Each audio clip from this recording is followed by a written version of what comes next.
There's a very familiar feeling that many of us have experienced. Persistent physical fatigue. A dull, lethargic feeling for no apparent reason. You get enough sleep, but wake up feeling unwell. Everything feels cumbersome. Medical checkups reveal no illness. Tests are normal. The doctor says there's no major problem. But deep down, you know very well that something is wearing you down day by day. If you're in that state, take a few minutes to reflect and stay with this video until the end. Because what I'm about to share might help you stay healthy and secure in the journey ahead. And if you're interested in more profound lessons to help you live more peacefully each day, subscribe to the Simple Philosophy channel to continue our journey. Many people begin to wonder why their luck is getting worse. They don't do bad things. They don't harm anyone. They are still diligent. They still try hard. But everything goes wrong. Relationships become complicated. Their mood is down. Their energy is dwindling. At this point, most people will think about their health. They think about fate. They think they are unlucky. But the ancients looked at it from a different, much deeper, and more subtle perspective. The cause may not lie in your body, nor in fate, but in the relationships around you. Some people appear in your life, not bringing a refreshing breeze, but rather draining you. Each time you meet them, you feel heavier. Each time you talk to them, you feel more tired. Each time you think of them, your mind becomes more troubled. But because of familiarity, respect, or fear, you still keep them by your side. The ancients called them invisible energy drainers. These people aren't necessarily inherently bad. They might be complainers, people who always need you to listen, people who constantly bring trouble but never solve it themselves, people who sow anxiety, fear, and doubt. Spending time with them can dissipate your energy, weaken your spirit, and cause your luck to decline without you even realizing it. This video will help you learn how to recognize such relationships with clear-headedness. Not extremes, not resentment, but clarity. Keep those who strengthen you. Adjust your distance from those who weaken you. The ancients taught that you must protect yourself first, then your relationships. Protect your integrity first, then your principles. More importantly, the video will also share how to intelligently cut ties, not through arguments, not through noisy severance, but by gradually withdrawing energy, withdrawing involvement, maintaining principled silence, and simultaneously cultivating inner strength to build up positive energy. When that positive energy is sufficient, the wearers will naturally distance themselves. If you're feeling drained and don't understand why, watch this video to the end. Maybe all it takes is changing a few relationships, setting a few boundaries, and your life will be much lighter. And don't forget to subscribe to the Simple Philosophy channel to learn together how to live deeply, sustainably, and peacefully in a turbulent world. 1. A phenomenon is becoming increasingly common in modern life. Many people, without any obvious illness, are constantly tired. There are no major events, yet things seem to go wrong repeatedly. They don't experience any specific body aches, but feel perpetually sluggish. Their spirits aren't drastically low, but they're always lethargic. They wake up feeling tired, lack motivation at work, and are easily irritated or withdrawn from others.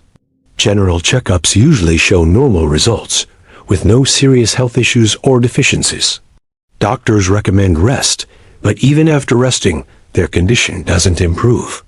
This is no longer an isolated phenomenon, but a common state among many adults. Ancient people, when observing individuals, didn't just look at their physical bodies. They looked at the energy field surrounding each person. This energy field is the sum total of spirit, emotions, life rhythm, environment, and relationships. When the energy field is stable, people naturally feel healthy, their minds are clear, and their work goes smoothly. When the energy field is disturbed, people begin to weaken even without illness. This is the crucial point that modern medicine sometimes struggles to grasp. People suffering from energy depletion often share a common characteristic. they constantly expend more energy than necessary. This isn't just physical exertion, but mental energy, emotional energy, and attention. They overthink, worry for too long, concern themselves too broadly, and get too deeply involved in matters that don't concern them. Each instance of this drains energy from the center. Over time, this energy field thins, becoming easily affected and disturbed. A very clear sign of a disturbed energy field is a persistent feeling of unease. It's not about major bad luck, but rather a series of minor setbacks. Work is often interrupted. Misunderstandings easily arise. Conversations are easily hurtful. Moods are easily swayed by others. Ancient people called this a decline in vital energy. When vital energy is weak, evil energy easily invades. Evil energy here isn't a mystical concept, but rather negative influences from the outside entering when the inner self is no longer stable. Many people confuse this state with laziness or weakness, but in reality, it's a consequence of living under excessive stress for a long period. Like a lamp burning continuously without adjustment, the oil runs out faster and the light dims. But outwardly, it still seems to be burning, so people think everything is fine. It's the same with people. When the spirit continues to struggle, society continues to function, but inwardly, it has already begun to deteriorate. A disrupted energy field often begins with very small things. A relationship that constantly requires explanations. An environment that keeps you on the defensive. A job that leaves you with no mental rest. A habit of consuming too much information. A cycle of constant complaining. All of these things don't cause immediate collapse, but they drain away little by little each day. When accumulated, they leave a person in an unnameable state of emptiness.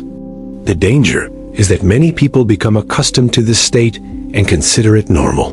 They think that maturity means being tired, work means exhaustion, life means struggling. But the ancients never considered prolonged fatigue to be the right state. In the right state, people, even when busy, still have strength. Even with many tasks, they remain steadfast. Even when facing upheavals, they do not fall apart. When the energy field is stable, people have a very clear feeling. It's a feeling of being within themselves. They aren't being pulled outward too much. They aren't constantly being controlled emotionally by others. They aren't being disrupted by news that disrupts their breathing. When the energy field is disturbed, people live more outside themselves. They think more about others than about their own minds and bodies. They react faster than they think. And that's when energy leakage is strongest. The ancients taught that to cure exhaustion, one must begin by withdrawing. Withdraw attention. Withdraw emotions. Withdraw words. Withdraw relationships. Not to escape from life, but to stop letting life drag you along. When you withdraw long enough, your energy field will naturally recover. Like the surface of water when there is no wind, it will settle on its own. No stirring needed. No forcing needed. Unexplained fatigue isn't a curse, it's a signal. A reminder that you've been living too far from your center. Understanding this eliminates confusion and resentment towards fate. Instead, people begin to adjust their way of life. Less, but deeper. Slower, but more certain. Less consumption, but more accumulation. As your energy field gradually stabilizes, changes occur naturally. You sleep more soundly. Your mind is less agitated. You no longer panic when faced with challenges. Relationships become less complicated. This isn't because life has changed, but because you no longer let things touch you arbitrarily.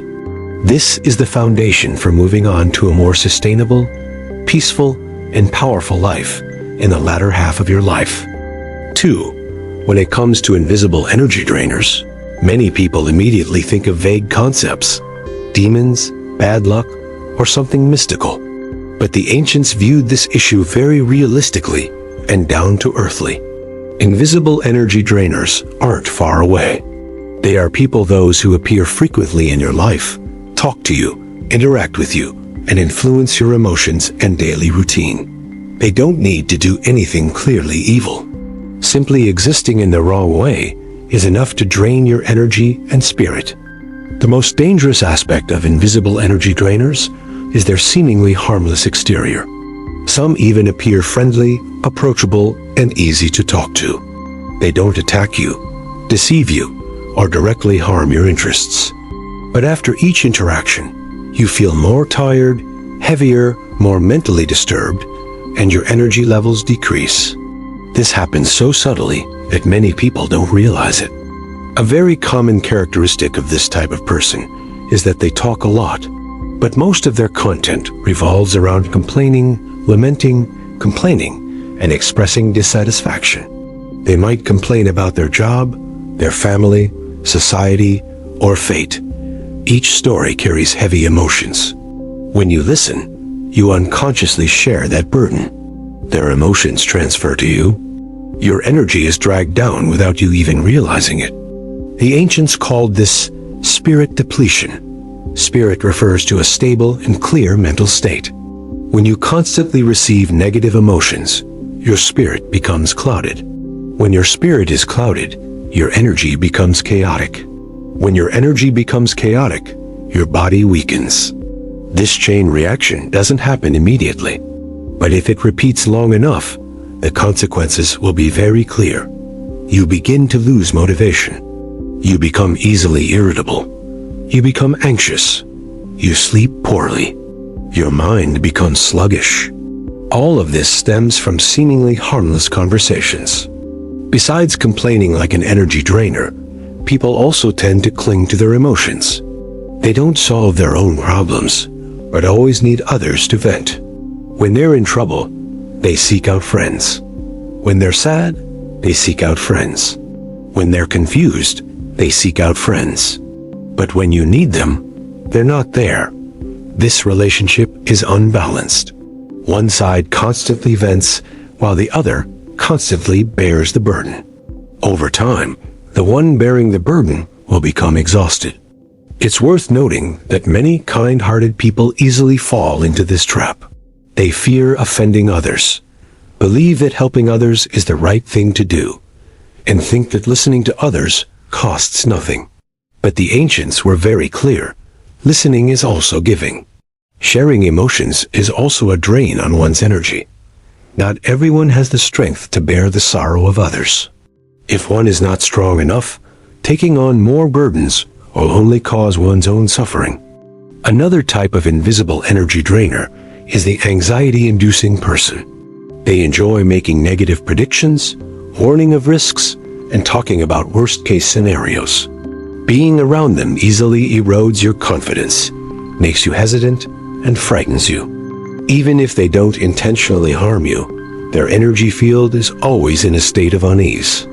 Prolonged contact draws you into that rhythm. Ancient wisdom states that a person's aura reflects their state of mind. A calm person radiates stable energy, while a disturbed person radiates chaotic energy. When two people are close together, their energies influence each other. If your positive energy is strong, you may be fine. But if yours is weak, this contact will cause you to decline more quickly. The most dangerous thing is that these kinds of relationships are often very difficult to end. There's no clear reason to cut ties. They haven't done anything specifically wrong. They're just tired. They're suffering. They're burdened with too much. So the other person often blames themselves when they want to withdraw. But the ancients taught that you should protect yourself first, then the relationship.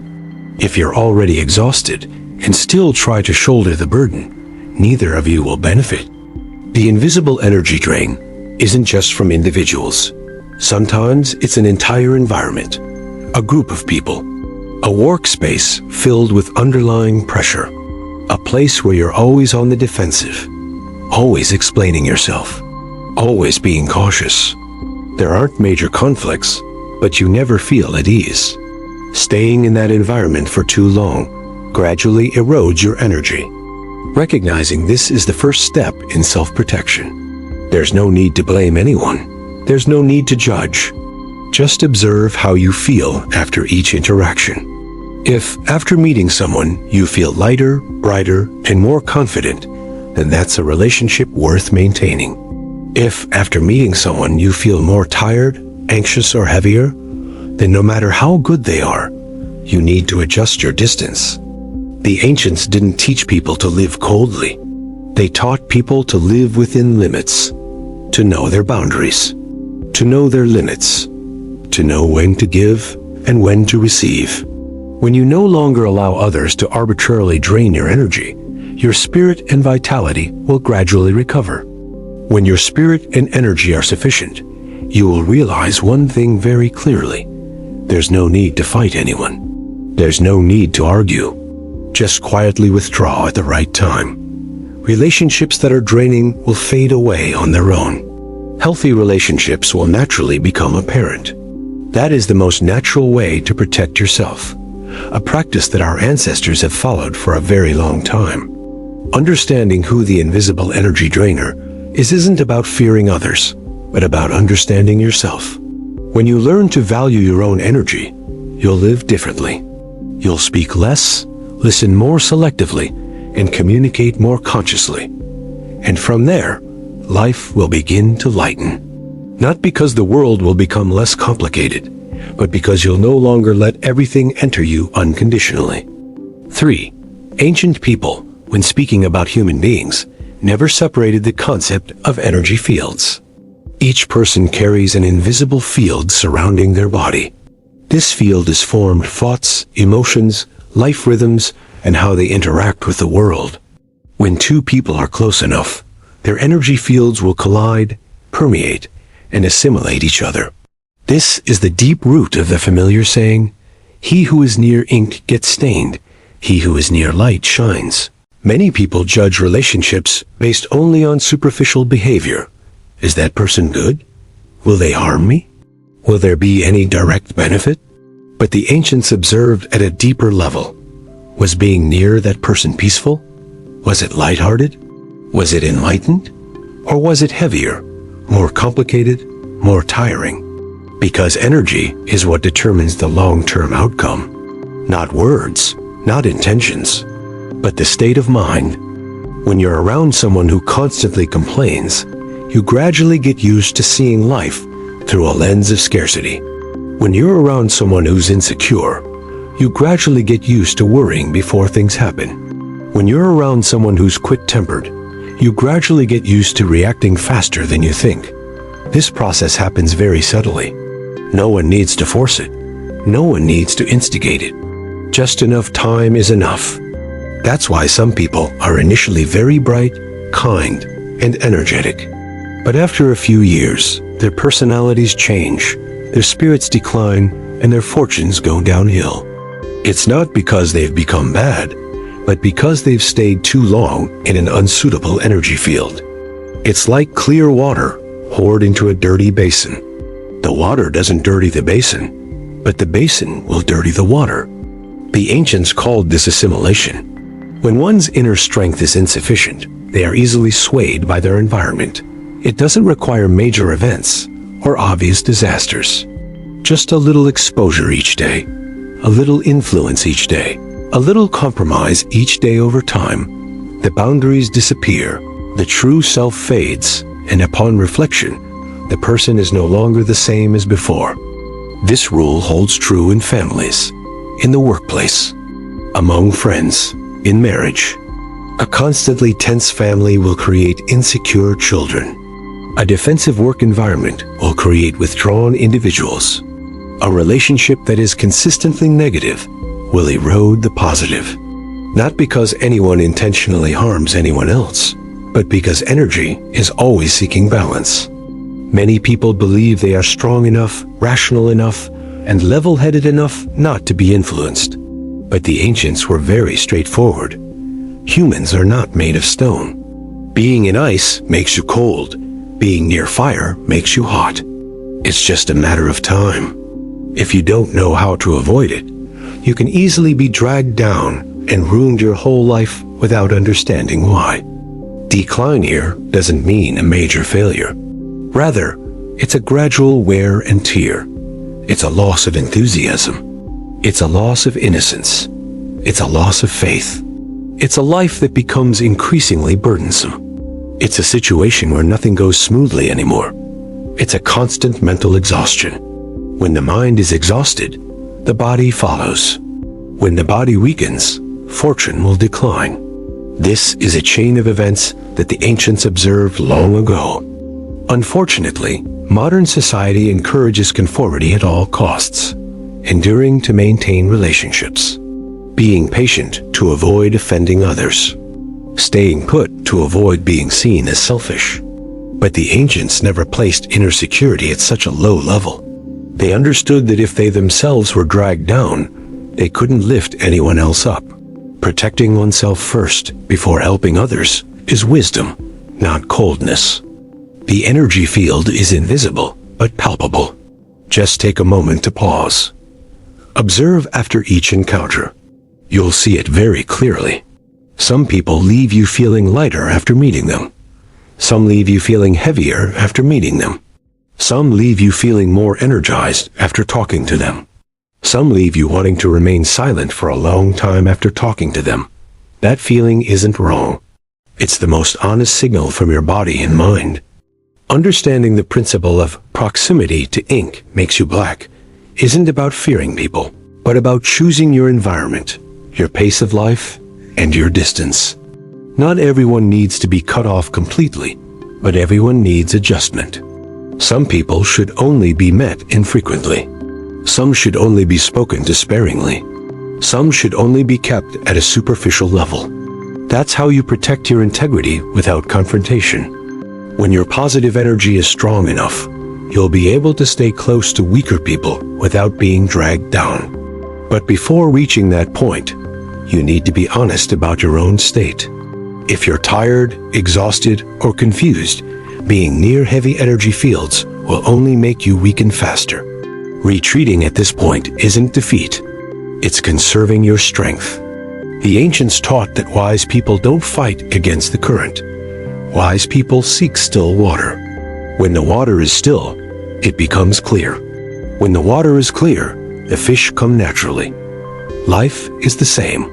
When you place yourself in the right environment, around people with stable personalities, a steady mind, and a harmonious rhythm of life, you don't need to try too hard, and things will naturally go more smoothly. If you're feeling dragged down, worn down, or drifting aimlessly for no apparent reason, stop and look at the energy fields around you. The problem might not be your abilities or your fate, but rather that you've been in environments that aren't meant for you for too long. This video and the Simple Philosophy channel were created to help you see those subtle rules. If you want to learn how to maintain your composure, your inner strength, and your luck amidst a turbulent world, stay until the end of the video. And if these insights bring you any realization, subscribe to the Simple Philosophy channel to continue your journey. Because sometimes, simply choosing the right people to be close to and maintaining the right distance can subtly change the course of your life. 4. Of all the self-preservation principles passed down by our ancestors, one stands out: keeping your mouth shut. It sounds simple, but it's a matter of life and death in terms of one's energy field. Many people suffer not because they make major mistakes, but because they talk too much, too truthfully, without discernment, and to the wrong people. When the mouth is too wide open, energy escapes. When energy escapes, the spirit weakens. When the spirit weakens, one's destiny begins to waver. Modern people have a very dangerous habit of talking about themselves, talking about the past, talking about pain, talking about mistakes, talking about things that hurt them. Initially, it's to lighten the burden. Later, it's to receive empathy. But very few people realize that each time they talk like that, they are removing their protective layers. Not everyone who listens has good intentions, and not everyone who understands will keep it a secret for you. The ancients said that words carry energy. When you speak about your personal life, that energy is dispersed along with your words. This is especially true for painful experiences, old wounds, failures, and mistakes. These are all weaknesses that have hurt you in the past. When you expose them, you are letting others know where you are most vulnerable. Even if they don't intentionally harm you, they will unconsciously view you through that lens. And if you encounter someone with a dishonest heart, it becomes the very material they use to manipulate or belittle you. Keeping quiet doesn't mean being hypocritical, nor does it mean being withdrawn and cold. It means knowing where it's safe to speak and where it's best to remain silent. The ancients were very clear. One should only share personal matters with those who are virtuous, those with steadfast hearts, and those who don't use information to elevate themselves by bringing others down. But such people are rare in life. Therefore, silence becomes the safest form of protection. One thing very few people realize is that when you talk a lot about yourself, you're unconsciously drawing other people's attention to yourself. When that attention becomes scrutinizing, your aura is invaded. You start living in the gaze, in judgment, in speculation, and gradually you lose your inner security, the feeling of having to explain, to prove, to maintain your image. It's a huge drain on your energy that many people don't recognize. Ancient people lived in a much harsher era, yet they spoke less than we do now, not because they lacked emotion, but because they understood that speaking at the wrong time and to the wrong person could bring disaster. Keeping your mouth shut was saving your life, your dignity, and your escape route. When you are not strong enough, silence is a fortress. When you are strong enough, silence is power. Many young people tend to tell everything about themselves to friends, colleagues, and on social media. They believe honesty is good, but honesty without wisdom becomes self-destructive. You don't need to hide things to deceive anyone, but you need to keep some things to yourself to protect yourself. There are things you don't say not because you're ashamed, but because they no longer belong to your present. Bringing them up will only disrupt your energy field. It's especially important not to expose past pain to people who haven't proven their resilience. Pain is where the energy is weakest. When you bring it up, you're opening the door for old memories to resurface. A mind that isn't strong enough will fall back into the old cycle. The ancients taught that the past should be left alone, not forgotten, but not unnecessarily stirred up. Mistakes are the same. Learning from mistakes is an internal matter. Exposing mistakes is an external matter. These two things are completely different. You can learn from your mistakes in silence. But if you constantly talk about your mistakes, you are framing your own image in the eyes of others. Once that image is fixed, it's very difficult to change your destiny. Keeping your mouth shut also means not reacting hastily, not rushing to explain, not rushing to justify yourself. In many situations, if you remain silent for a while, the tension will subside on its own. If you speak immediately, the tension will dissipate. The ancients said that words, once spoken, cannot be taken back, but silence can keep things from changing. Controlling one's speech is the first line of defense for one's energy field. When the energy field is stable, the body feels lighter, the mind becomes clearer, and relationships adjust accordingly. Incompatible people will gradually drift away, while compatible people will stay without you having to try too hard. This is a sign of sufficient positive energy. People who can't control their mouths often live exhausting lives.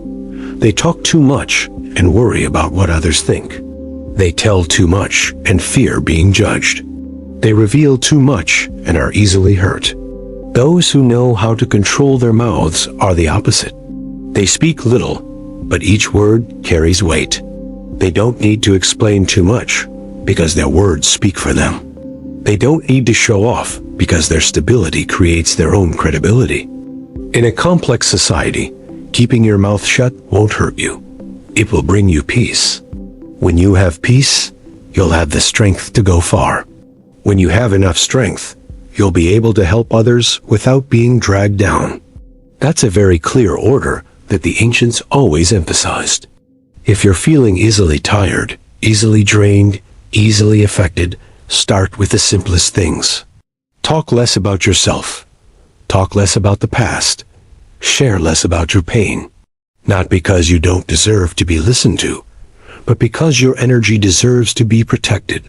When you control your mouth, you control your breath. When you control your breath, you control your luck.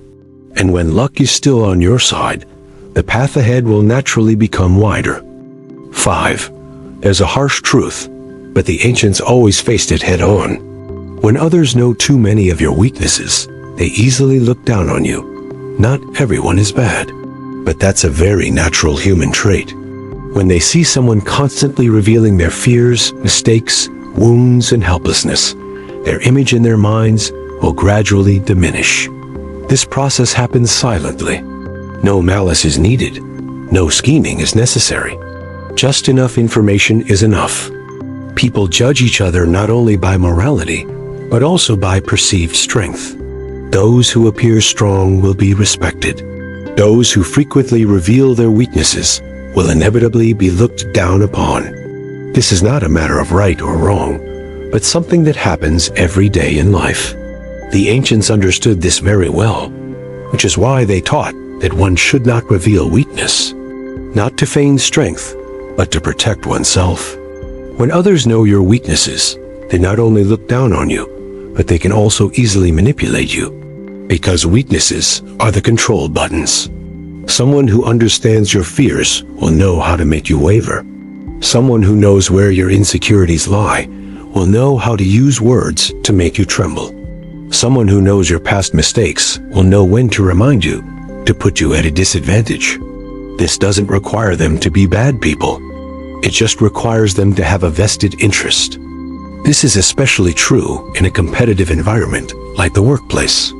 Initially, people may be friendly, sharing, and listening. But when self-interest arises, the information you've shared can become an advantage for others. An unintentional remark about your past at a crucial moment can damage your credibility. A hint about a weakness can cast doubt on your confidence. That's when you realize that what you've said cannot be taken back. The ancients called this offering your weaknesses. When you willingly present your weaknesses to others, you place yourself in a subordinate position. This subordinate position isn't because you're inferior, but because you've given others the right to look down on you. Once that right is established, it's very difficult to reclaim. Even if you become stronger later, the old image in their eyes will still persist.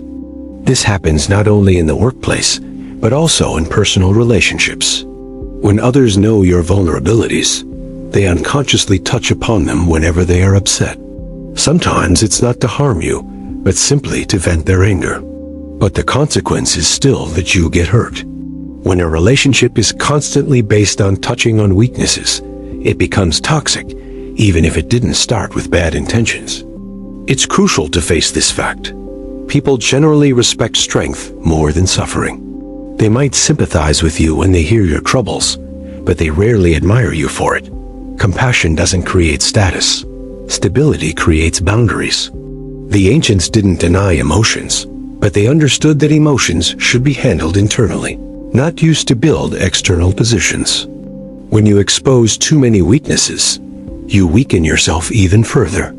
Each time you recall a painful memory, it resurfaces. Your emotions waver, your energy dissipates. You not only give information to others, but also reopen your own wounds. This makes you more vulnerable to attack at crucial moments. When you need to calm down, you remember what you said, what you regretted, what you felt ashamed of. And that's when you're most likely to lose your composure. Human nature also has another very practical aspect. When people know others are weak, they become less cautious. Without caution, boundaries are easily crossed. Words become disrespectful. Demands become unreasonable. Pressure is easily pushed too far.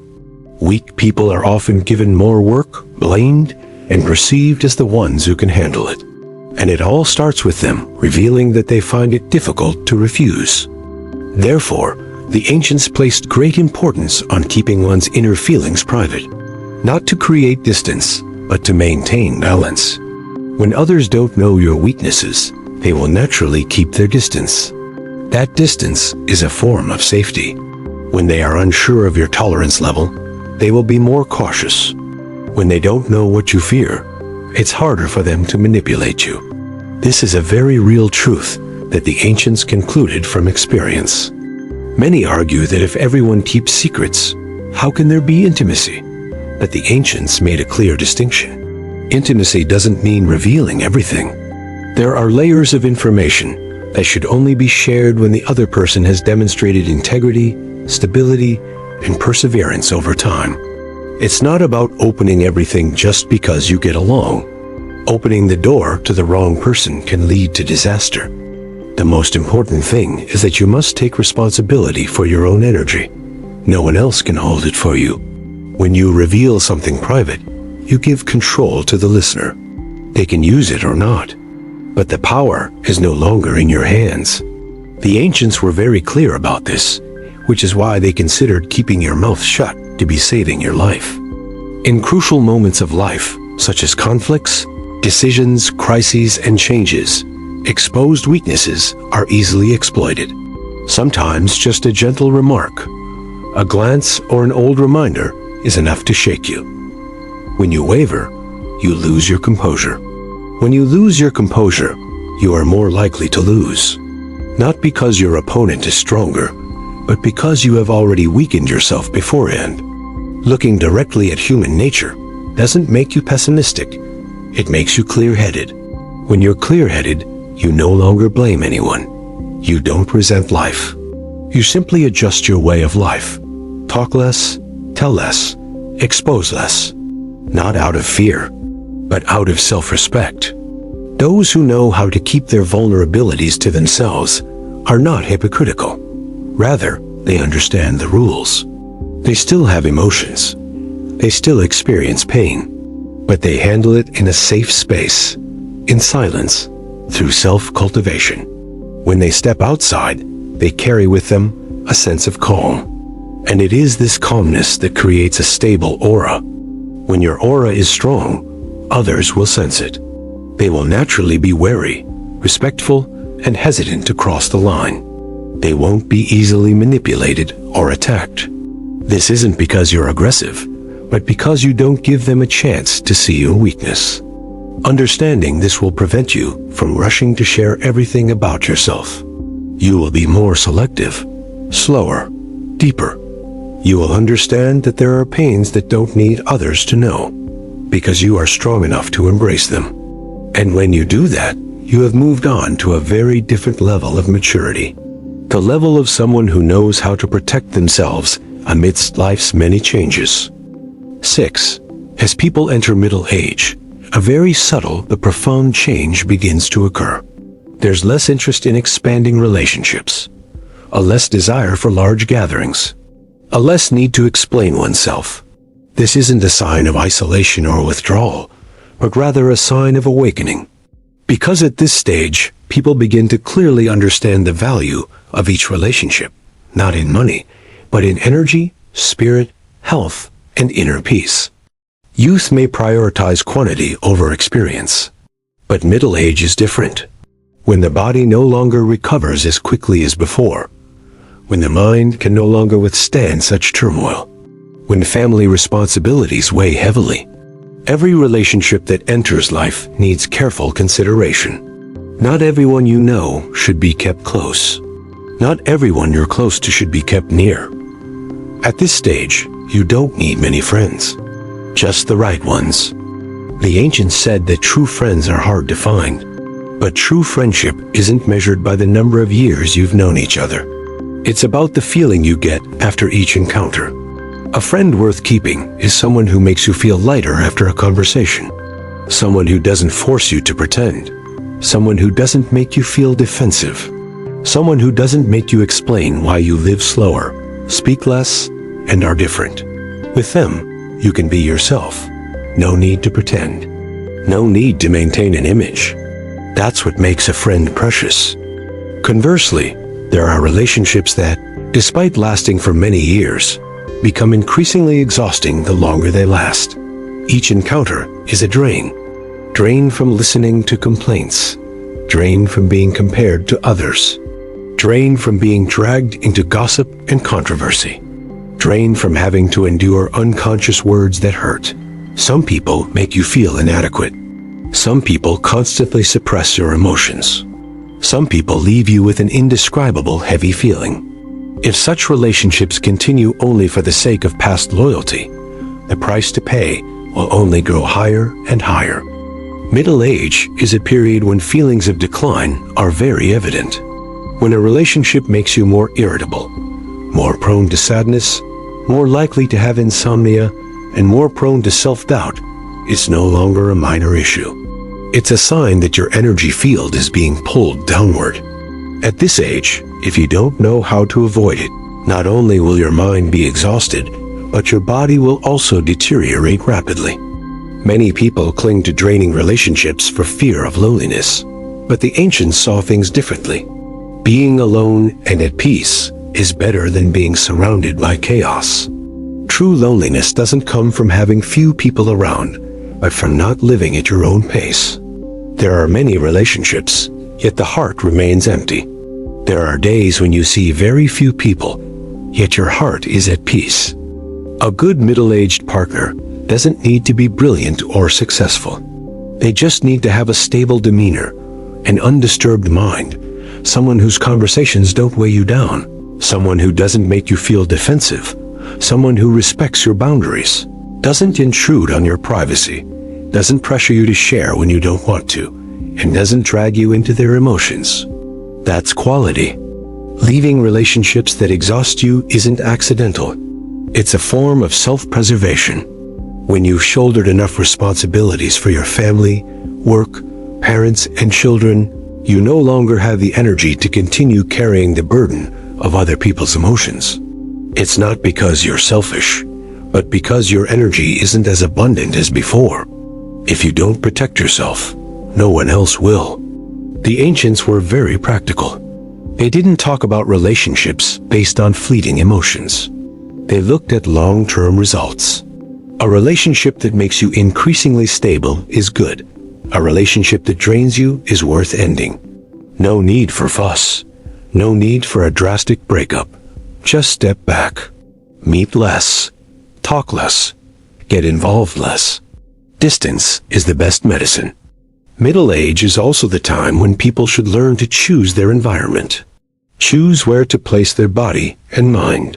Being around positive people isn't just for superficial happiness, but to harmonize life's rhythm.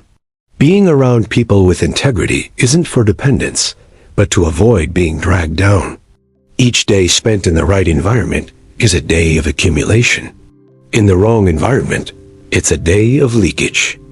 There's a very clear sign to know who should stay in your life. It's whether, after meeting them, you still have the energy to do your work. If, after meeting them, you lose all interest, feel tired, and become lethargic, then no matter how good they are, that relationship is no longer suitable for this stage of your life. Middle age doesn't require proving you have many friends. It doesn't require proving you're sociable. It doesn't require proving you're generous. What's important is maintaining your health, maintaining your mind, maintaining a stable rhythm of life to go the distance.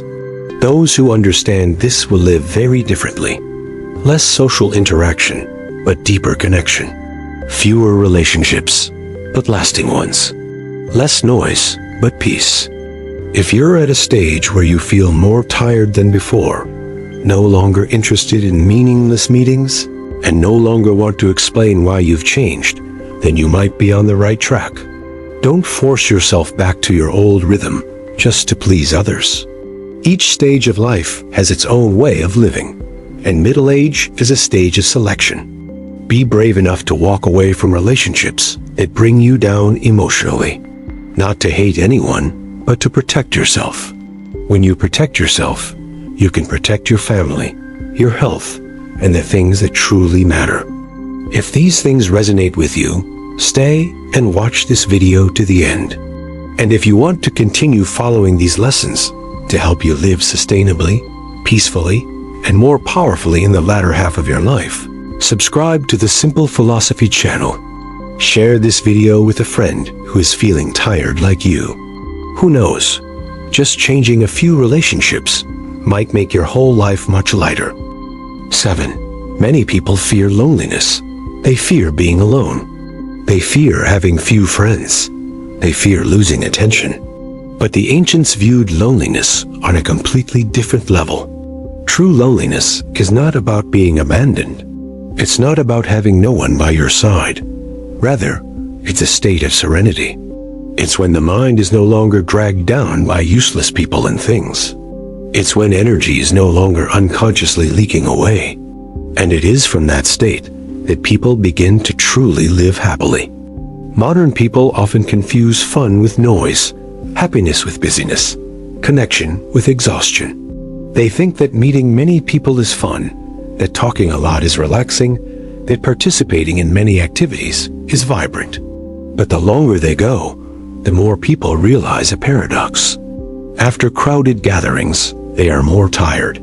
After long conversations, they feel more empty. After intense relationships, they feel more drained. That's not fun. That's exhaustion. True solitude begins when a person dares to be with themselves without fear. No need for others to fill the void. No need for external voices to reassure the inner self. When you can sit still, work quietly, rest quietly, without feeling a sense of emptiness, that is when the mind begins to find peace. Peace is not emptiness. Peace is freedom from disturbance. The ancients said that stillness gives rise to wisdom. When the mind is calm, wisdom arises. When one is no longer swayed by what others say, no longer swept up in collective emotions, no longer constantly reacting, one begins to hear the inner voice. One knows what one needs, where one's fatigue lies, whether one should stop or continue. This is the foundation of a joyful and sustainable life. Living happily isn't about adding. It's about subtracting. Subtract from relationships that strain you. Subtract from meetings just for appearances. Subtract from conversations that offer no value. Subtract from actions taken solely for recognition. When you subtract enough, you'll naturally feel lighter. And when you feel lighter, happiness will come naturally. No need to search for it. A truly happy person is someone who knows how to avoid pointless people and activities. Not because they look down on anyone, but because they understand the limits of their energy. They know that they only have a certain amount of energy each day. If they use it on unworthy things, there will be no room left for worthwhile things. If they let others drain their energy, they won't have enough for their family, their health, or their long-term future. There are people who appear in your life just to talk. They talk a lot but don't act. They talk a lot but don't solve problems. They talk a lot but always drag your emotions down. Being around them for a long time will weigh heavily on your heart. There are things that take up a lot of time but create no value. They don't nurture. They don't accumulate. They only keep you busy to forget the emptiness inside. All of that is pointless.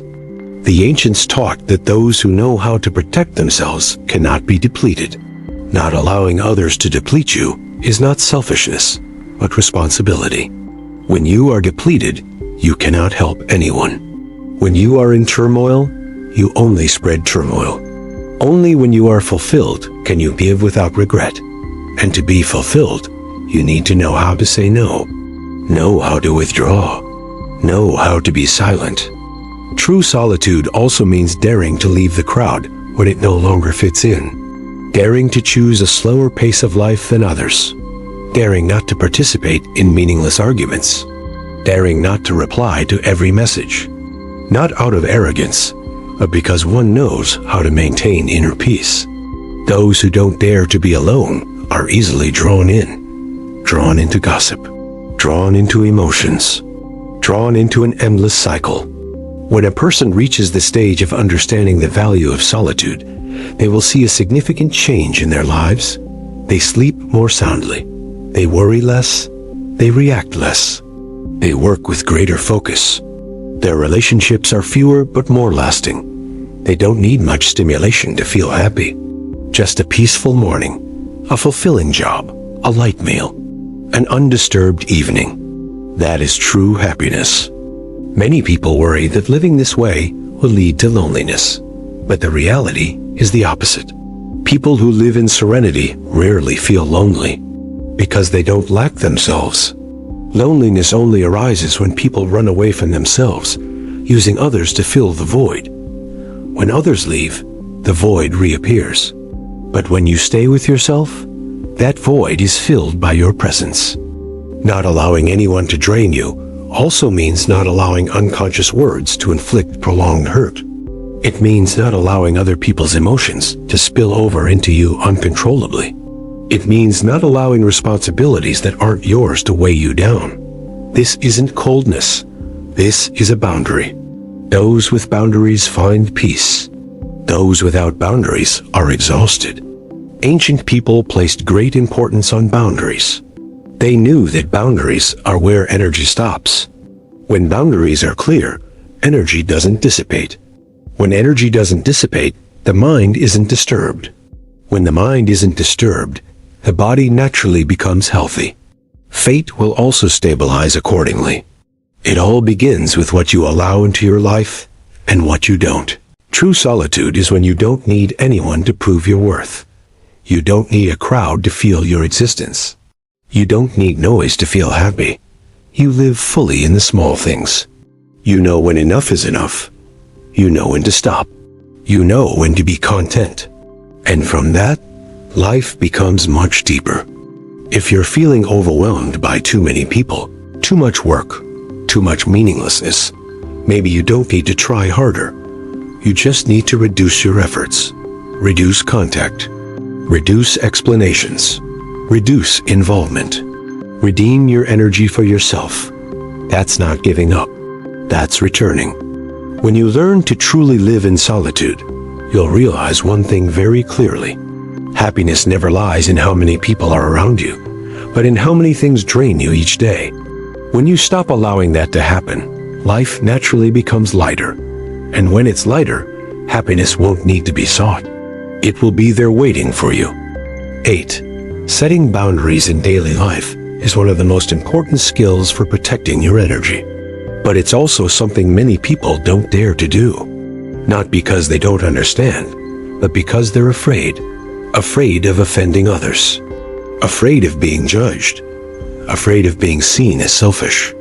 And it is this fear that causes them to constantly let others cross their boundaries without even realizing it.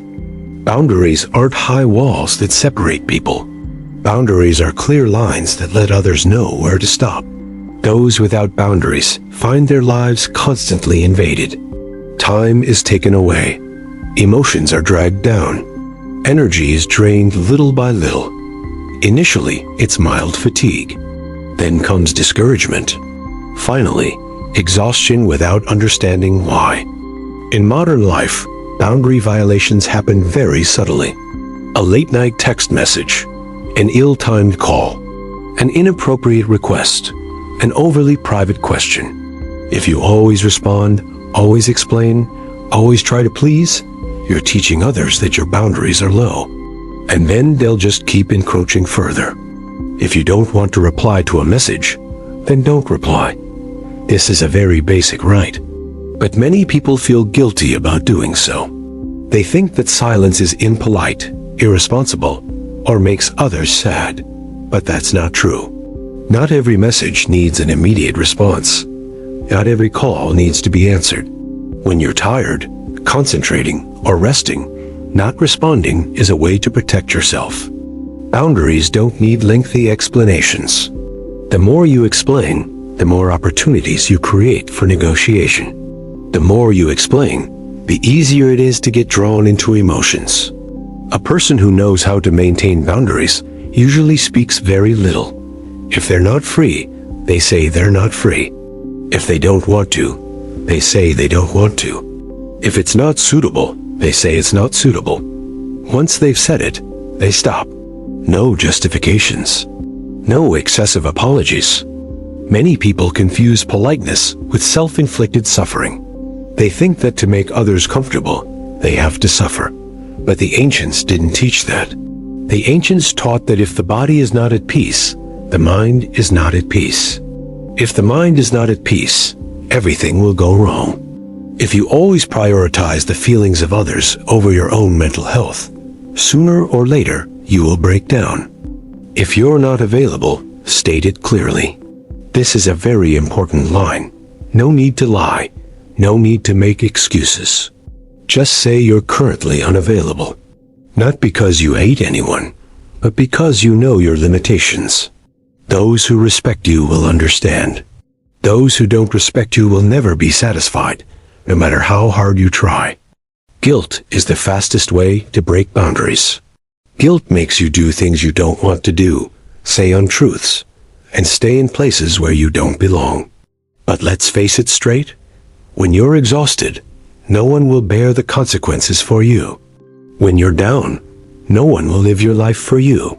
So why sacrifice yourself just to maintain temporary peace? Setting boundaries is a process. It will feel uncomfortable at first. Others might react negatively. They might criticize you. They might tell you to change, but that's normal. They're used to you always giving in. When you start to stop, they'll feel like they've lost something. But if you don't get through this phase, you'll never have a peaceful life. Boundaries are also reflected in not sharing too much about yourself. Don't answer everyone who asks. Not everyone who shows concern is sincere. When you talk too much, you reveal too much. Others will know your weaknesses, your fatigue, your shortcomings. And not everyone will use that information to protect you. In the workplace, boundaries help prevent exploitation. Knowing which tasks are yours and which aren't is important. It's not about fear of responsibility, but because if you try to do everything yourself, you won't be able to do your core tasks well. People with clear boundaries are usually respected in the long run. Those who always take on extra work are only used and then discarded. In a family, boundaries help avoid simmering resentment. Many people outwardly say everything is fine, but inwardly they harbor resentment. Over time, this leads to coldness and distance. If boundaries are clearly defined from the beginning, with each person doing their own thing and taking responsibility for their part, the relationship will be much smoother. Boundaries don't make you lonely. On the contrary, boundaries filter out unhealthy relationships.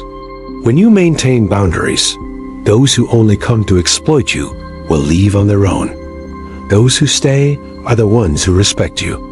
And those are the relationships that nurture you. A truly mature person is someone who dares to take responsibility for their own boundaries.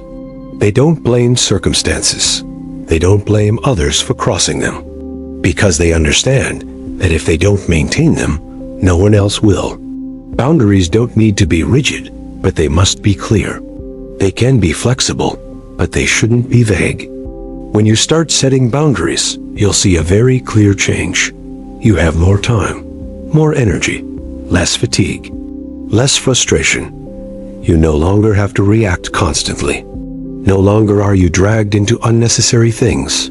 Your mind becomes calm. Your body becomes lighter. Maintaining boundaries is about maintaining composure. Maintaining composure leads to a calm mind. A calm mind leads to a clear intellect. A clear intellect leads to correct decisions. Correct decisions naturally lead to a better life. This isn't some lofty philosophy. It's a very concrete reality in every message you reply to or don't reply to, every appointment you accept or decline. If you feel tired today, try to look back and see where your boundaries are. Are you giving too much? Responding too quickly? Taking on too many responsibilities that aren't yours? Just start adjusting little by little. Life will gradually change. Not noisy, but lasting. And that is true peace. 9. Maintaining lasting relationships isn't about talking a lot or being incredibly close.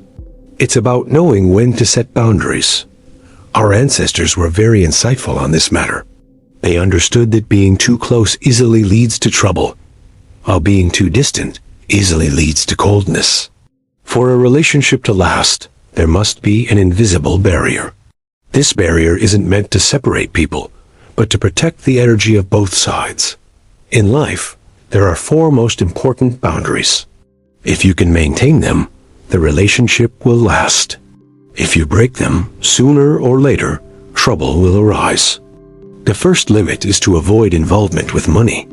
Money is the strongest test of character. Before getting involved, everyone seems good. Once involved, their true nature is easily revealed.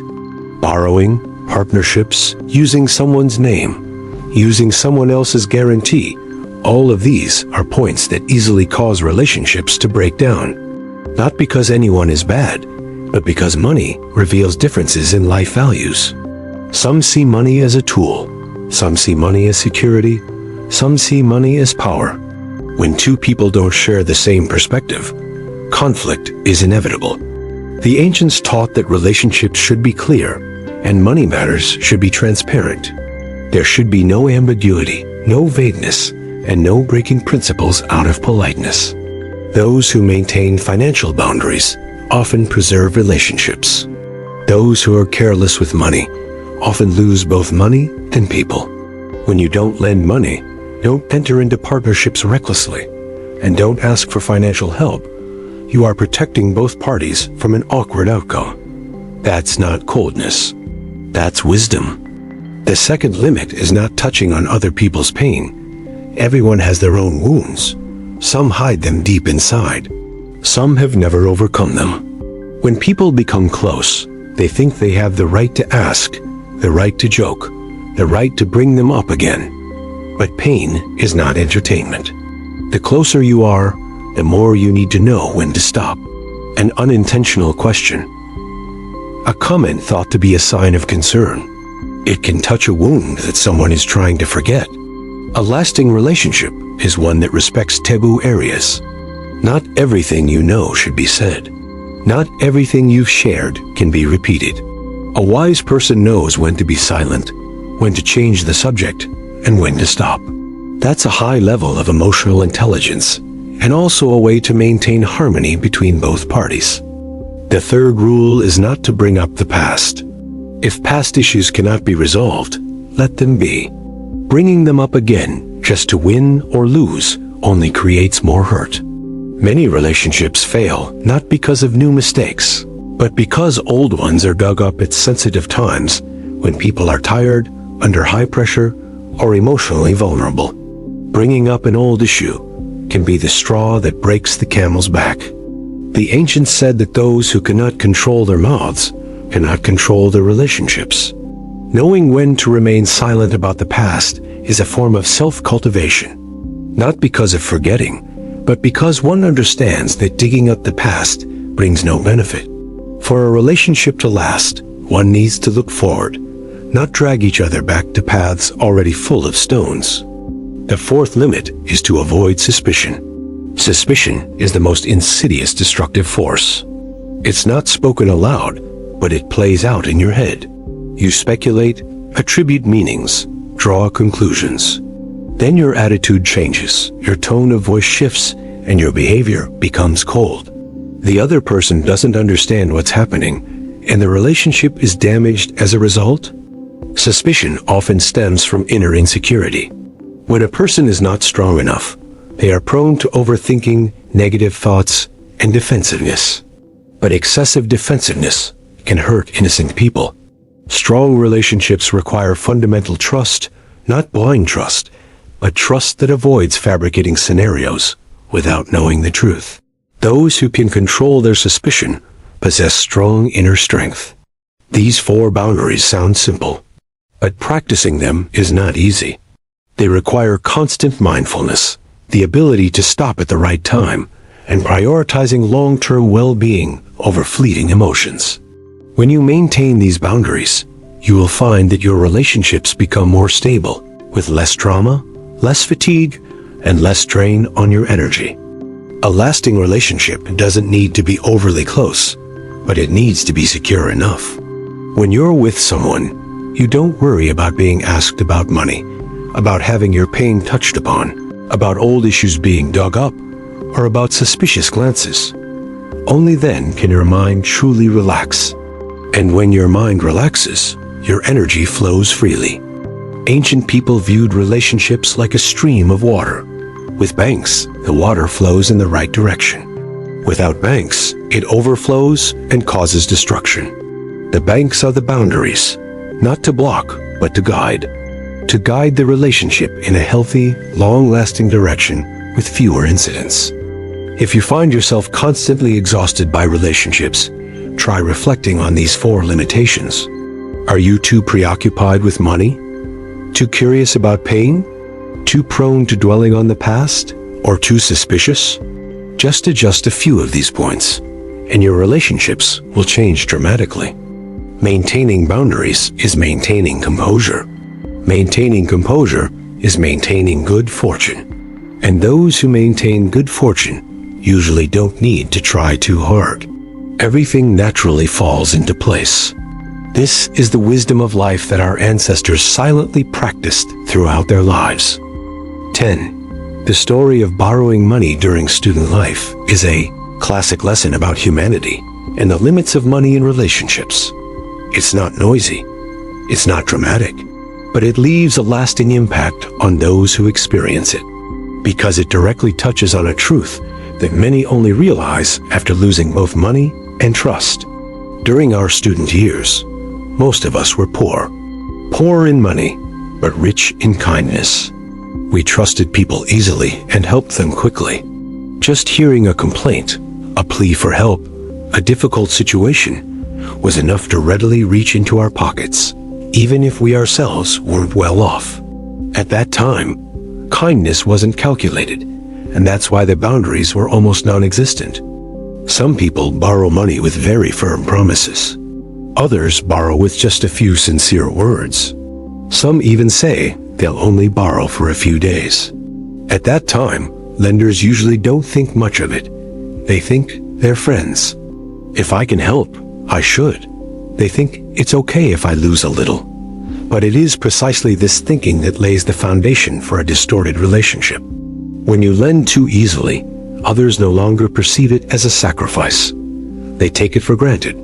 Because you have it, because you're kind, because you don't say no. Kindness without limits gradually loses its value. It's no longer appreciated, but becomes a resource that can be exploited.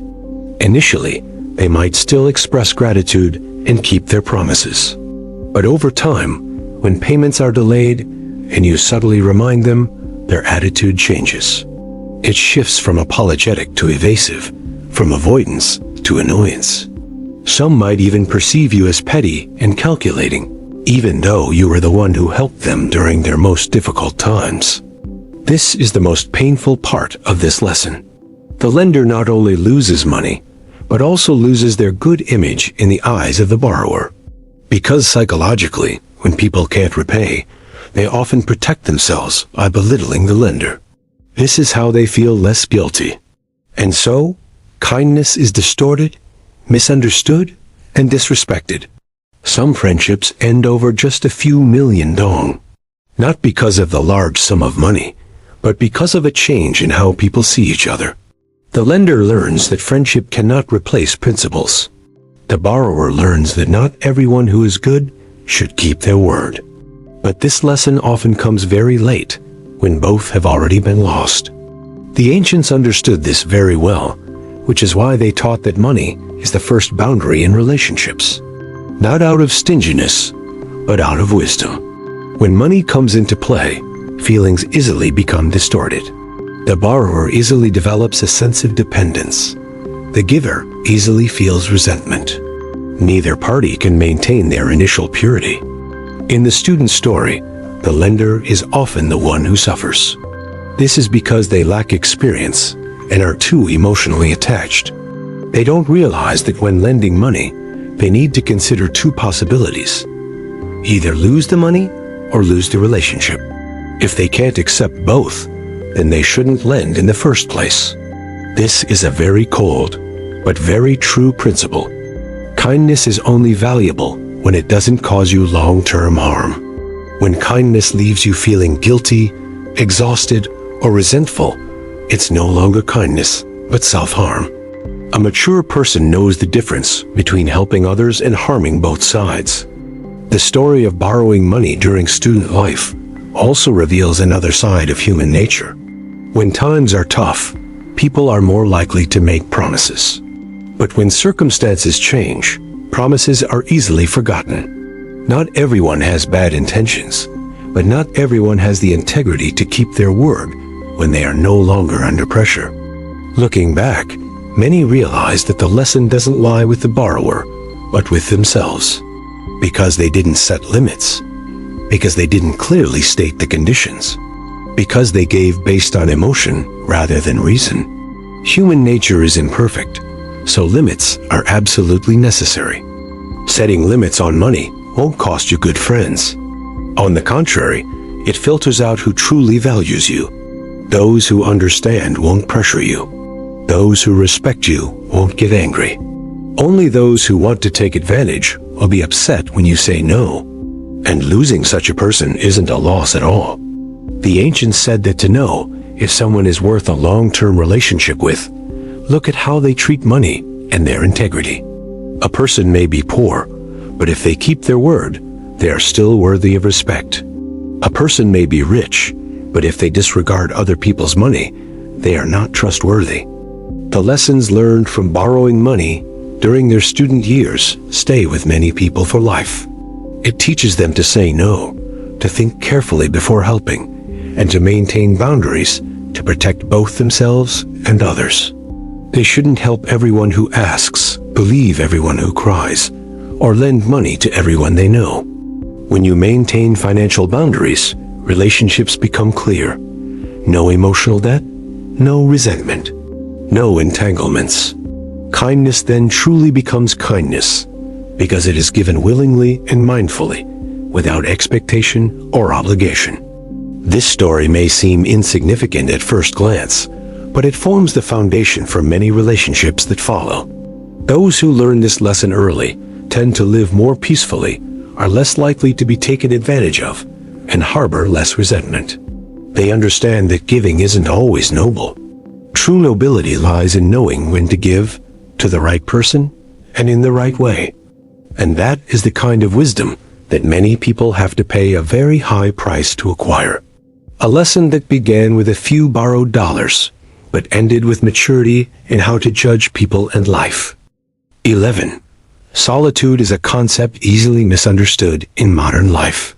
Many people, upon hearing the word solitude, immediately associate it with loneliness, coldness, abandonment, and indifference. However, in the wisdom of the ancients, solitude carries no negative connotations whatsoever. On the contrary, it is a highly effective method for nurturing one's spirit and energy. It is a way for individuals to reclaim energy that has been dispersed for too long in the noisy world. Loneliness is a psychological state of disconnection. Solitude, on the other hand, is a conscious choice. A person can live among many people and still feel lonely, or they can be alone and feel completely fulfilled. The difference lies within. Solitude is not about escaping society, but about actively creating a quiet space for recovery. The ancients understood a fundamental principle. A person's energy and spirit are constantly depleted through communication. Every word spoken, every reaction, every moment spent observing the other person's gaze, every attempt to maintain a certain image all consume energy. A little depletion in youth is acceptable, but as one gets older, if one doesn't learn to conserve it, they will feel empty and exhausted, even without strenuous activity. Solitude is the process of bringing the spirit back. When there is no talking, no reacting, no explaining, no defending, the spirit naturally settles, like still water being stirred. Only then does the essence gather, the energy arise, and the mind finds peace. The example of cloudy water is very easy to understand. When water is stirred, mud and sand become suspended. The water is not clear. If you continue stirring, the water will remain cloudy. But if you just leave it alone, without disturbing it or interfering, after a while, the mud and sand will settle down on their own, and the water will become clear again. It's the same with people. The mind is disturbed by too much information, relationships, and emotions. To return to clarity, you don't need to do more, but rather less. Solitude is like putting a glass of water down. No more stirring, no more adding anything, just leaving it alone. In that stillness, inner strength recovers. Many people seek all sorts of healing methods, but forget the most fundamental thing, the need for time alone in silence. Silence isn't about a space without noise. It's about a state of mind that isn't being pulled around. You can sit in a room, do nothing. Don't listen to music. Don't look at your phone. Just sit. Just breathe. Just feel your body. That's already solitude. And that's very difficult for modern people because they're used to constant stimulation. In solitude, the essence, energy, and spirit begin to be nurtured. Essence is the foundation. When you get enough sleep, eat moderately, and don't overexert yourself, the essence is preserved. Energy is the flow. When the mind is calm, energy circulates. Spirit is the commander. When it isn't pulled too far away, the spirit returns. These three things are closely related, and solitude is the best environment to restore all three. Ancient people often practiced periodic retreats, not out of hatred for the world, but because they understood that without a period of separation, they would be assimilated by the crowd. Their thoughts would no longer be their own, their emotions no longer their own, and their reactions no longer their own. Solitude helps people regain inner sovereignty. Many wrong decisions in life are made when people are too noisy, too many external voices, too many opinions, too many comparisons. When you are alone, no one pushes you, no one pressures you, no one judges you. That's when your inner voice speaks. And often, that's the right voice. Solitude also helps people see the relationships around them more clearly. When in a crowd, it's difficult to distinguish who makes you tired and who makes you feel better. But when you separate for a while, just thinking about who makes you feel burdened and who makes you feel peaceful, you will understand. It's a very natural distinction. Some people fear solitude because they fear confronting themselves. They fear the emptiness. They fear their repressed thoughts surfacing, but the ancients did not shy away from it. They knew that if they did not confront it, those things would silently erode them from within. Solitude is courage. The courage to sit quietly with oneself. In solitude, people also learn independence. They don't need constant validation. They don't need immediate feedback. They don't need to prove anything. This is a very profound form of freedom. When there is no longer dependence, the mind naturally becomes stronger. Solitude doesn't need to be prolonged. It doesn't need to be complete isolation, just regularity. A short period each day, one session each week. That space is yours. No one else is allowed in. No text messages, no calls, no social media. Just you in the stillness.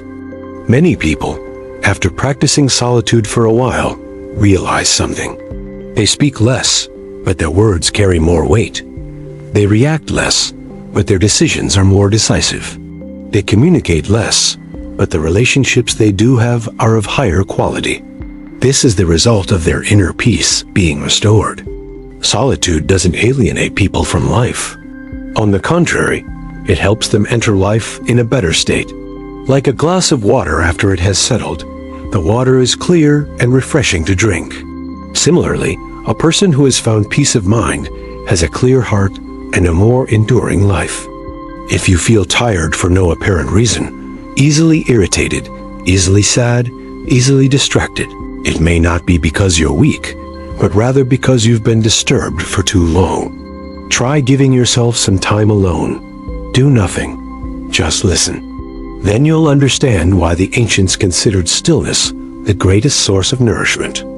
True solitude doesn't take anything away from you. It only gives you back what was rightfully yours from the start: inner peace and spiritual fulfillment.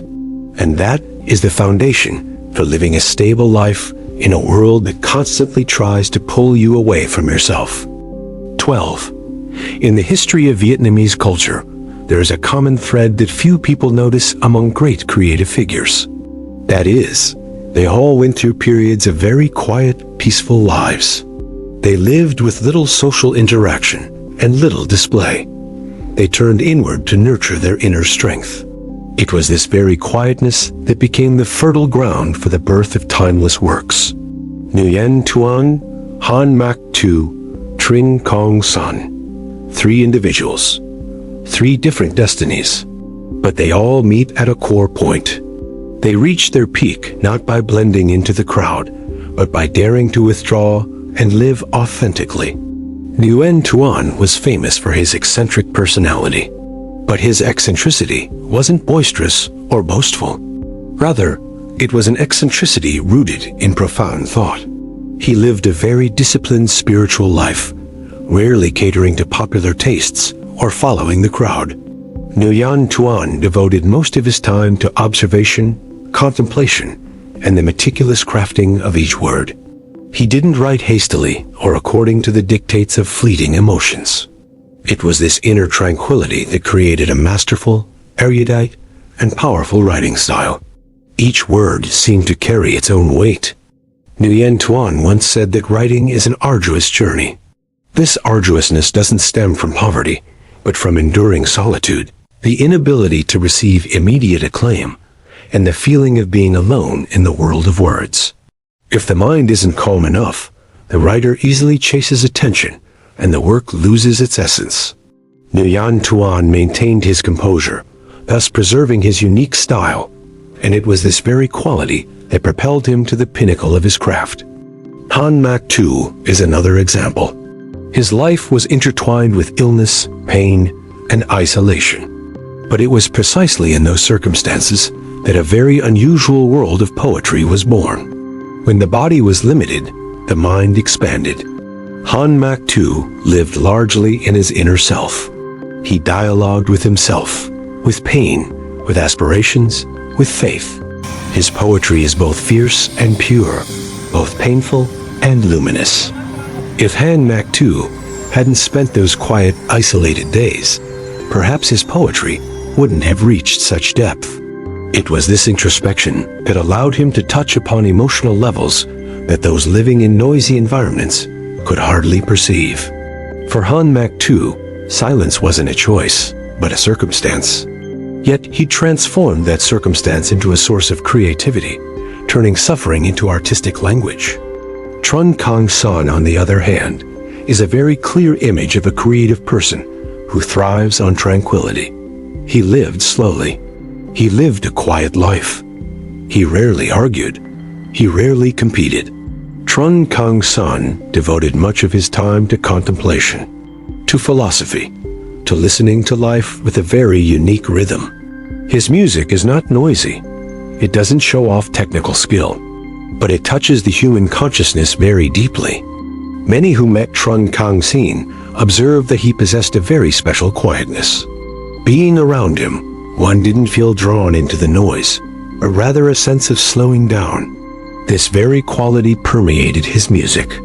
Trin Kong Sun's songs were born from inner tranquility, from questions about identity, impermanence, love, and loss. If one lives too hastily, too boisterously, these questions will have little place.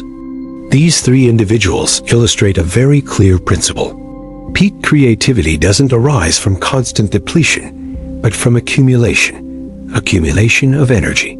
Accumulation of experience. Accumulation of thought.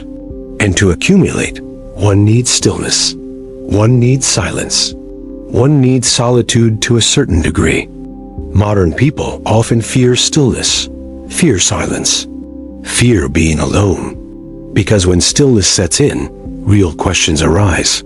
Empty spaces are revealed. But it is precisely these empty spaces that give rise to creativity. It is also where people understand themselves best. Great creators don't run away from society. They simply don't let society pull them too far from their true selves. They know when to communicate, when to withdraw, when to speak, and when to be silent. That's a very high level of life wisdom. And it's also the secret behind timeless works. Stillness doesn't diminish a person. On the contrary, stillness helps to concentrate energy. Just like an arrow must be pulled back before it can be shot far.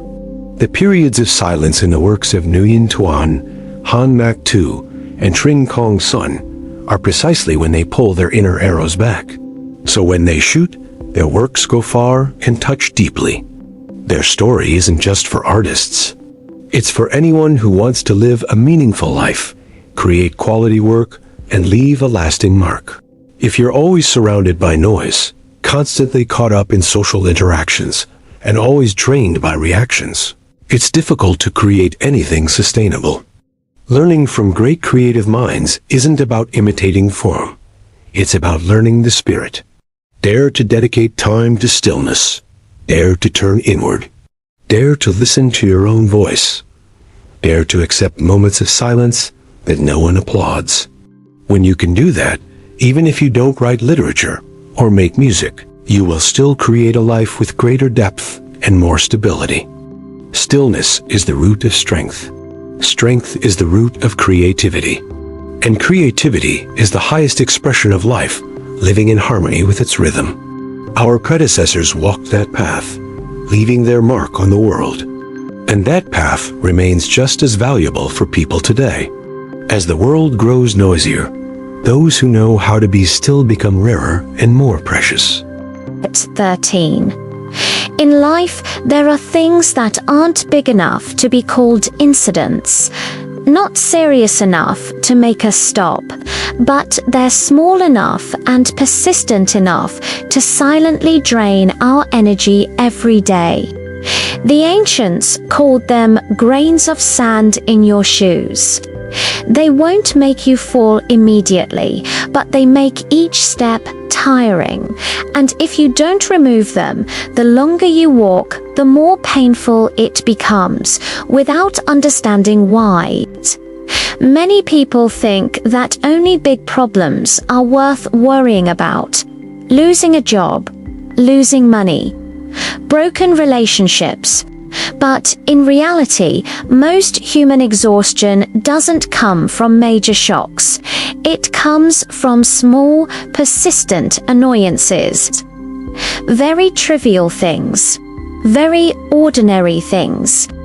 But repeated every day. A harsh word, but no response. An unreasonable situation, but still put up with it. An inconvenient habit, but not changing it. An uncomfortable workspace, but thinking, oh well, whatever. All of these things add up like grains of sand in your shoes. At first, it's just a slight snag. Then it gets uncomfortable. Then it hurts. Finally, you can't walk with the same pace as before. The story of the office chair used for napping is a very typical example. Some people nap on a hard chair every lunchtime. Their backs aren't straight, their necks aren't supported, their legs are bent. They wake up feeling sore every time. But because it's just a nap, because it's only for an hour, because they think it's not serious, so they accept it. Day after day. At first glance, this seems like a minor issue, but after a few months, a few years, the body starts to react. Neck and shoulder pain, backache, headache, feeling sluggish at work in the afternoon. Mental fatigue, the person goes to the doctor. No clear illness is found, but they always feel tired, and they can't connect the dots, which could simply be an unsuitable nap chair. The danger in shoes is that the sand gets ingrained in you. Once you get used to it, you stop paying attention. You think that tiredness is normal, pain is due to age, and weariness is due to work. But in reality, it's the consequence of letting small inconveniences persist for too long without being addressed. Ancient people placed great importance on harmony. Harmony here doesn't mean being easygoing, but rather being in accordance with both body and mind. An unfavorable environment will cause energy to flow freely. When energy flow is blocked, the spirit cannot concentrate. When the spirit cannot concentrate, people are prone to decline. Small, persistent disharmony is the root cause of many modern-day states of exhaustion. It's not just the chair, it could be the harsh lighting, the constant noise, the cramped desk, the unpleasant smell, even a seat next to you that's always complaining. These things aren't big enough to make us want to protest, but they're enough to wear us down every day, and because we don't address them, they accumulate into a vague weariness. Many people try to improve their lives with big things: changing jobs, moving house, taking extra courses, traveling. But they overlook the small details in their daily lives. Yet, simply changing a chair, adjusting posture, rearranging their space, reducing exposure to a source of distraction could make life so much easier. The grains of sand in a shoe exist in relationships. Someone who's often late, someone who speaks disrespectfully, someone who asks too many personal questions. Each time it's a small thing, each time it's overlooked. But over time, it creates silent resentment. When enough accumulates, even the smallest thing can cause an explosion. And then we think we're overreacting. But in reality, it's because we've endured for too long. Cultivated individuals don't underestimate minor annoyances. They don't blow things out of proportion, but they don't ignore them either. They adjust early, addressing the root cause, resolving issues while they're still minor, rather than waiting until they become serious wounds. That's the wisdom of protecting one's energy. In the story of the napping chair, simply changing to a more suitable chair, bringing a pillow, or sleeping in a different position can completely transform your afternoon. No medication is needed. No extended leave is necessary. Just respect your body and its very basic needs. Many people live in a state of constantly trying to endure, adapt, and get used to things. But the body doesn't adapt as well as the mind. The body remembers every discomfort and retaliates with fatigue, minor illnesses, and declining mental well-being. The ancients said that the body is the home of the spirit.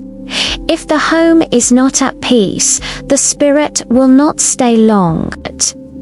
The grains of sand in life's shoes can be anywhere, in space, in schedules, in relationships, in habits. To live sustainably, you don't always need big changes. You need to clear away the small but disruptive things. Ask yourself, what is it each day that slightly annoys you but you ignore? A noise, an unreasonable situation, an uncomfortable posture, a tiring encounter. Don't take it lightly, because those things are silently wearing you down little by little. Removing sand from your shoes is a small thing, but the feeling of relief is very clear. When you start doing it in many aspects of your life, you'll realize a truth. Life doesn't have to be so difficult. It's just that we've been used to wearing shoes full of sand for too long. A person who knows how to live isn't someone who's good at enduring hardship. Rather, it's someone who knows how to adjust, respect their own feelings, and understand that energy is limited. They shouldn't let it leak away because of things that can be completely managed. The story of the napping chair sounds quite ordinary, but it reminds us of something very important.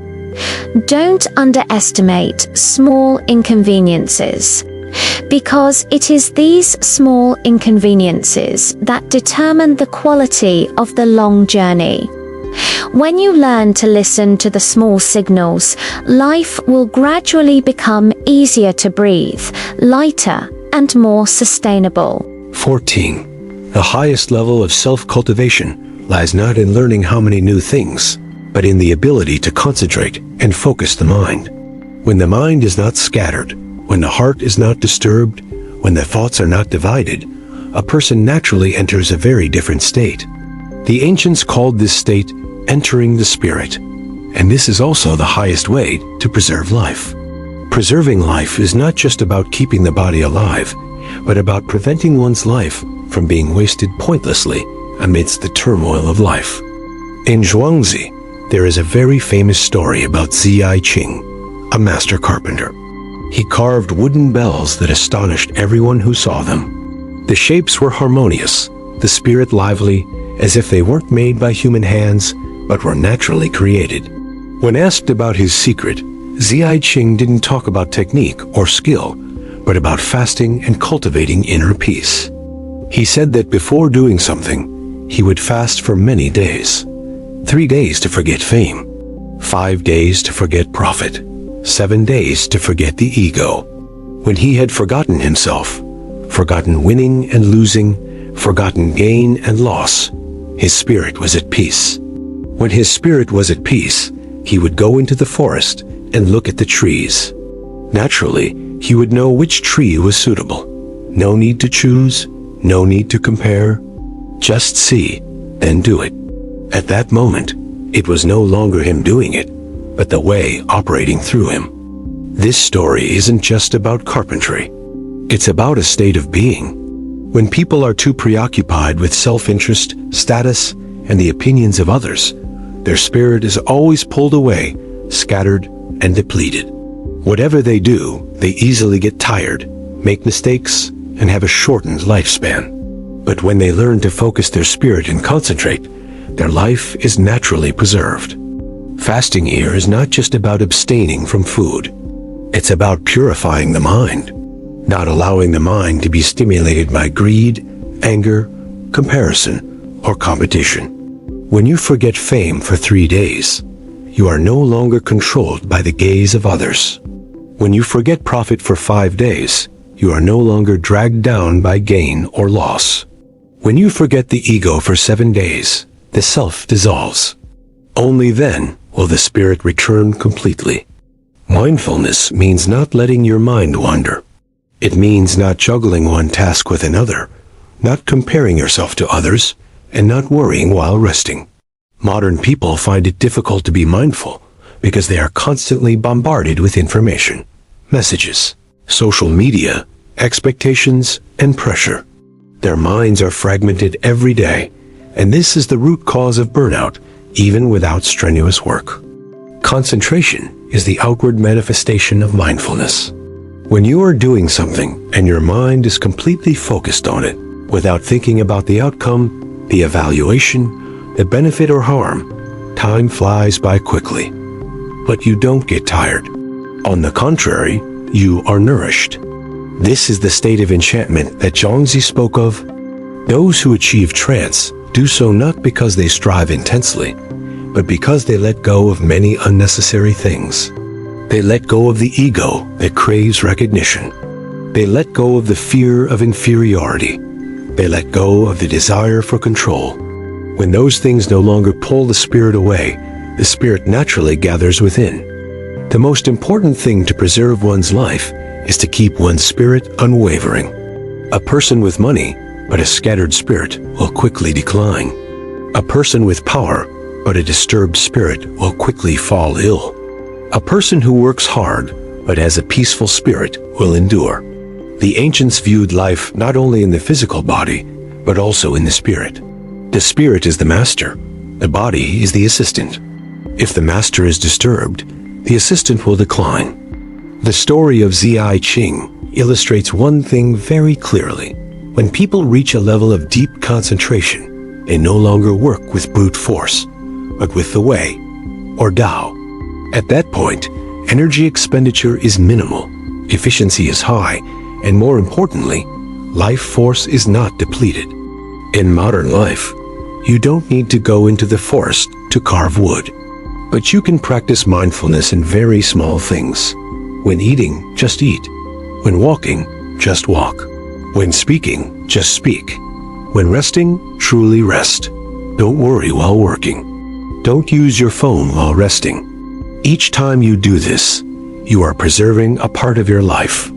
Forgetting fame means not being obsessed with judgment.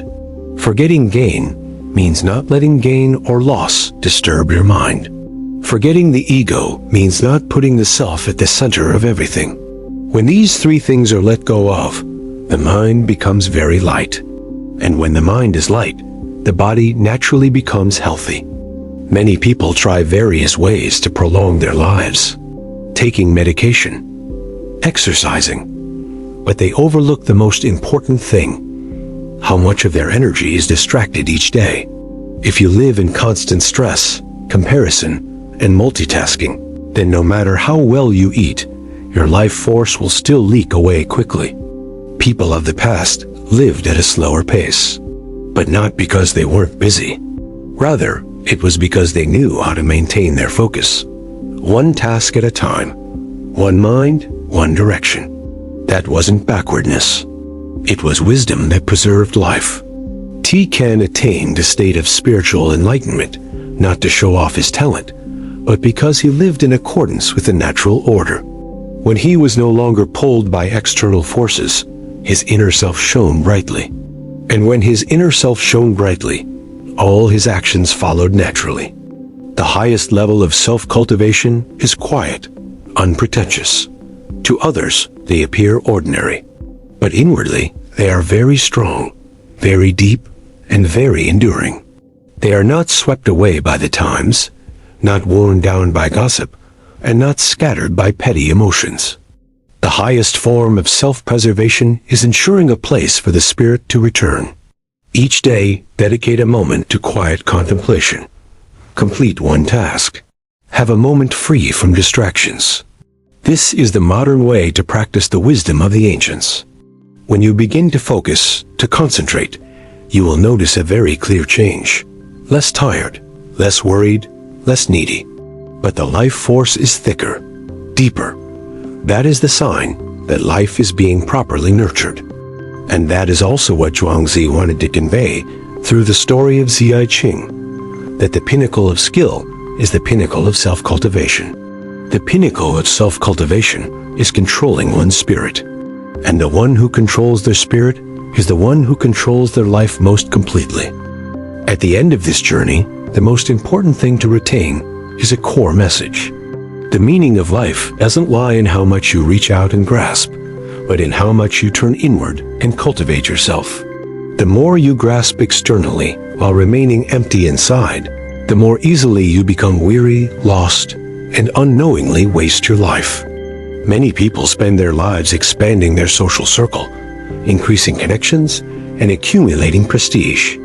But they don't take the time to cleanse their inner selves. As a result, they know many people, but none who truly bring them peace. They possess many things, but their hearts remain restless. That's not success. That's waste. When you start cutting out ineffective communication, you'll notice a significant improvement. Not every relationship needs to be maintained. Not every conversation is worth engaging in. People who tire you out, who leave you feeling burdened, drained of energy, and experiencing prolonged anxiety, these are clear signs that your energy field is being depleted. Cutting ties isn't evil. It's self-protection. When you clear away negative energy around you, your living space changes first, then your mood, then your luck. A pile of useless objects is a manifestation of stagnant energy. Every unused item you keep is silently taking up space meant for positive energy. When you clean your house, you are also cleaning your life. Living independently doesn't mean isolating yourself from society. It means not being emotionally dependent on others, not letting praise or criticism control your mood, not needing anyone to validate your worth. When you stand strong on your own, you naturally attract healthier relationships. That's the rule. Concentration is the foundation of all advanced self-cultivation. Do one thing completely. Live each day deeply. Avoid distractions.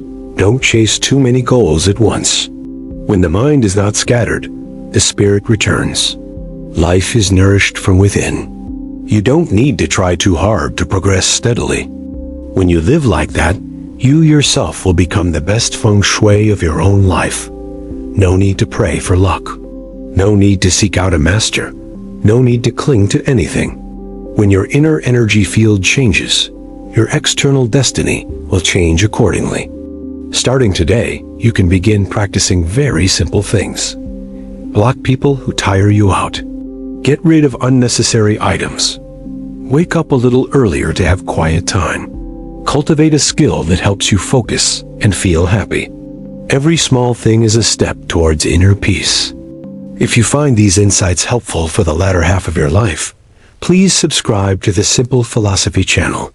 Continue following our lessons to help you live a more peaceful, secure, and sustainable life on the long road ahead.